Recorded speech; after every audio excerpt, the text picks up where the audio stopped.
The next speaker is going to be Līva Rudzīte Mičule from Circle K, and she would speak about success of robotic process automation at Circle K. Līva? Okay, thank you. Well, let's start with a little bit wrapping up what we heard today about unicorns and about the success and about the magic. Let's go down on earth a little bit. This is reality. So I'll talk about a little bit what we have done. Yes. Let's talk about the robot process automation, which is happening right now here with us and hopefully with some of you. And what I wanted to talk a little bit more today, to give you an actual example how it is to automate something, what are the benefits from that, and what are the challenges that we face every day doing that.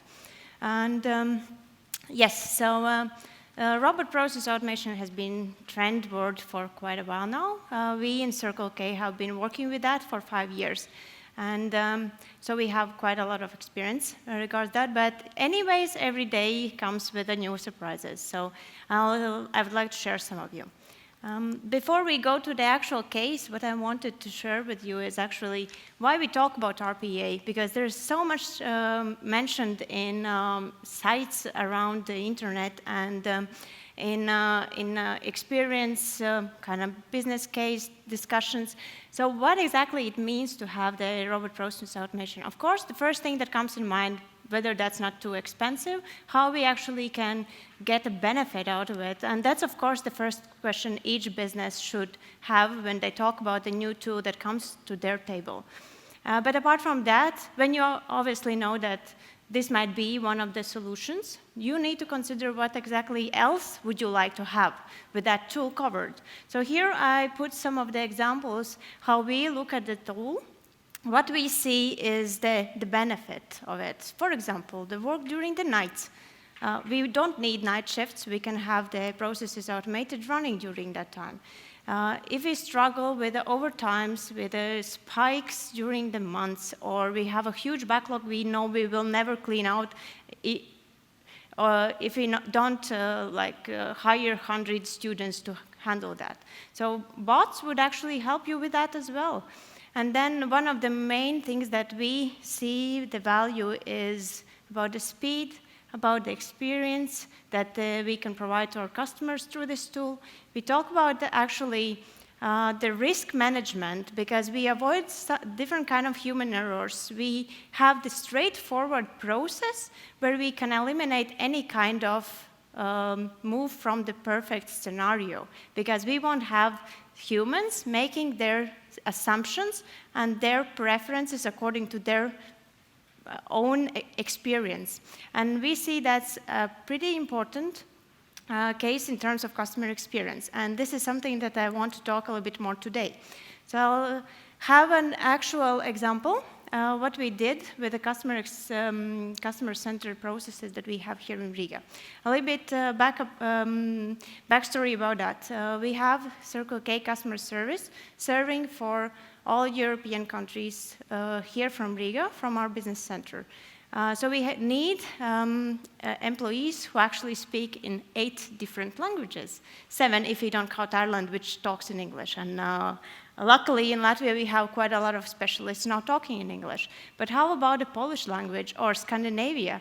3 different languages that sounds the same, but actually it's pretty different if you talk about the customer experience. And then the Baltics, which is Lithuania and Estonia as well into the bucket and Poland. So what we came across is that the challenge to actually hire specialists that wants to work into the customer center and serve the customers, that would have enough knowledge with that language. So we came across the idea that, well, where do we need these specialists the most? What are the cases that we really need them to have the language skills? And what are the processes that are more defined by just doing them? So we decided that, yeah, let's try RPA, run the pilot and see how that works.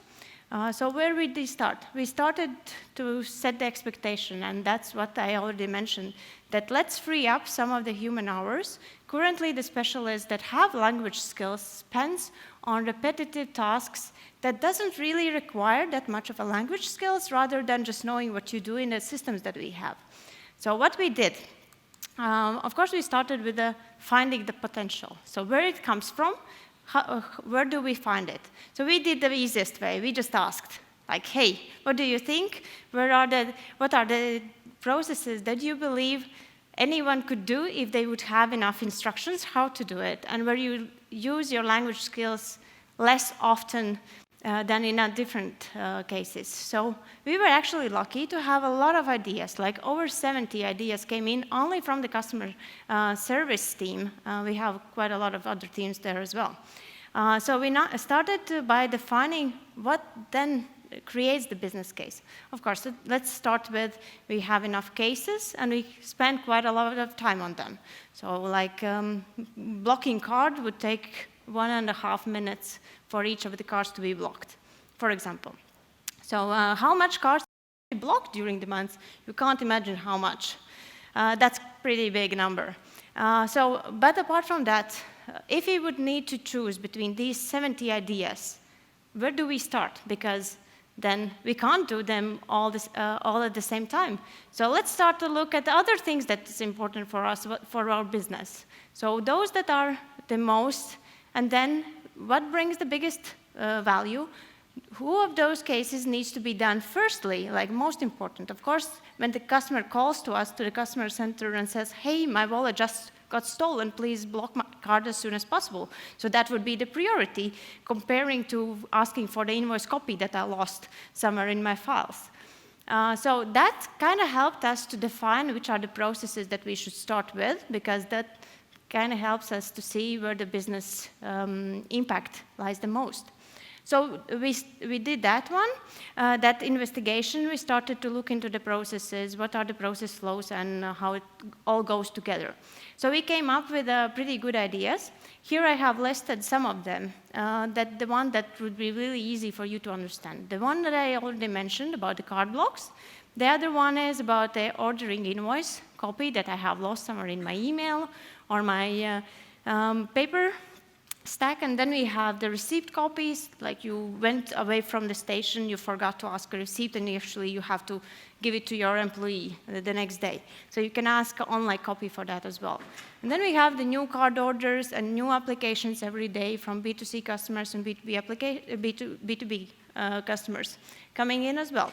So these are the good examples that we actually automated. Now the biggest challenge, how did we do that? You will look at this and you will see, like, yeah, of course, it's the same story over and over again. You simplify, you standardize. And there's a lot of different ways how to do that. So I just wanted to share the ones that we saw really the biggest value in it. So first one, about the process mining. And it doesn't mean that I'm now telling you, go into the internet, search for the process mining tool, pay them a big money, and they will tell you where your juice lies in your processes. That's not actually the case, because the process mining, if you know your processes, is something that you would normally do in your business, but just tracking down each and every of the case that could have happened. Like the same card block process. We have 7 different countries serving. Mainly the process is the same. You just block the card. So you go into your CRM or RPA system, you find the customer, you click the button, done. And that would be it. But then you go to the other country, it turns out that they search customer different way, not by the name, but by the customer number or by the card number that they provide. So you kind of find all the possible ways how that might be done between the teams that actually perform the tasks. And then you, as a process owner, define the way how it should be done going forward. And that's the key. Because obviously, we can do it a lot of different ways, and we can't say which one is wrong. We just can say which one is the simplest way and why we don't do that. Of course, there's, between the countries that we have, there's also quite a lot of legislation, regulations that differ the processes, but still, we know that it's possible to simplify even if there's some country specifications. And those country specifications can be implemented into that RPA solution as well. Yes, so what was the key success for us actually was CRM system. The one that we don't actually need to interact on the same way how the humans would interact. The ones that know about RPA, you obviously know about API, which is the solution that helps us to extract data from the system without actually logging into the system the same way as a user would interfere with the system. So the information comes way more faster because we don't need to wait for the page to load in and then search for the information between the forms, between the lines that are filled in. So we decided to go with the CRM system, which is a little bit younger than the one that we had before. So now we have API solution.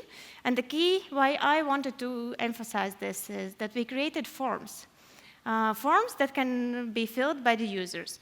We already had a lot of presentations today about the ways how users interact. We noticed that the younger generation obviously call only if they can't do anything else. They don't prefer to call, so they were really happy to have these forms. So our task was to make them pretty simple for them to understand how to fill in, so that they don't stop in the middle and decide, it's too busy, I'll just call.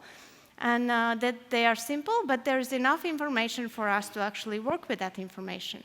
And that's what we did. We built these forms that directly gives us digital input. That's what only the requirement for the RPA to actually work.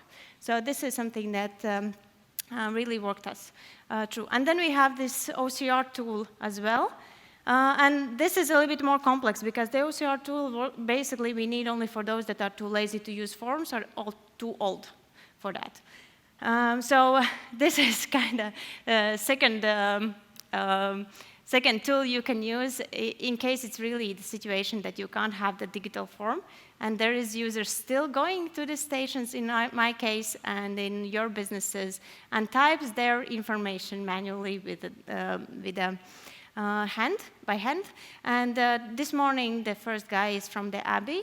We tested it, we liked it, we use it now. That actually can read the handwritten cap locks that are provided that way. Okay, yes, and then we end up with an RPA which actually puts it all together and runs the process for us. Going forward, so what we did and didn't expect to happen. We expected that we are going to save on hours, and I'll just share you shortly how much we did with these processes that I showed you. The other thing that we discovered is about the free time that we can actually use. We didn't hire any of the new employees when the new processes came in. We were able to reuse the hours to do more work. So now we are less worried when the new campaigns go out, when we try to attract the new customers. That brings, like in a really short time, a lot of new applications. So we have time to cover that. Then we have actually shorter case handling, which means that in some of the cases, RPA helps as an assistant. So we never thought that RPA is going to cover like 100% of our cases. There's always exception. Someone tries to block the card who's already blocked, for example. And then there might be something else that we need to check. Maybe he actually gave the wrong card number, and he actually needs to block but other card and things like that. So it always goes back to the customer. So we noticed that the case that goes back to the customer comes, to the customer representative actually comes back sooner because the bot was able to work with that faster. So that helped our customer service. But most importantly, and why I'm telling you this story today, is about this ones in orange. What we actually did for our customers. So first one about the forms that I mentioned. Customers really do like forms if they're pretty easy. And if the outcome of it is pretty fast coming back. And that's the second one about the shorter waiting time. Good example, B2B application customers that order new cards when they during their application now with our RPA tool gets cards 1 day sooner comparing if the customer representative would do the same transaction. So we were able to achieve really good SLAs after having this RPA, and the customers kind of feel that when they apply for something, they get the answer right away back, which is awesome for us, and it brings customers the trust that we actually care for them. We want them to get the information as soon as possible. And the last one, and not the least, is about the human errors. And that actually is back to first of my points. If it's simple enough and straightforward process, it's always going to be treated the same way. So all the customers know that whatever kind of case they are working with, it's going to be treated the same way. Yes, and I have only a few seconds about the numbers. So 12 processes within the 7 countries, which means the card blocks process runs for 7 different countries now. And we are currently saving over 1,000 hours into the customer service department. And we use these hours for a different kind of tasks and more complex cases and things like that. OK, I'm not going to talk about this slide at all, because you're going to get this presentation later on. So I put some valuable information for you here, in case you want to kind of come back and remember what we talked about. Then the main point I wanted to emphasize is that when you think about the RPA tool, you always bring the business case, and then you think, what are the things that this is going to bring value to your business? What are the other benefits that you want to achieve with this? And that's going to define where do you look for your processes. Because those 70 was just only customer service. We have finance team, we have a global fuel, we have HR, and logistics. So that was just the beginning for the customer service.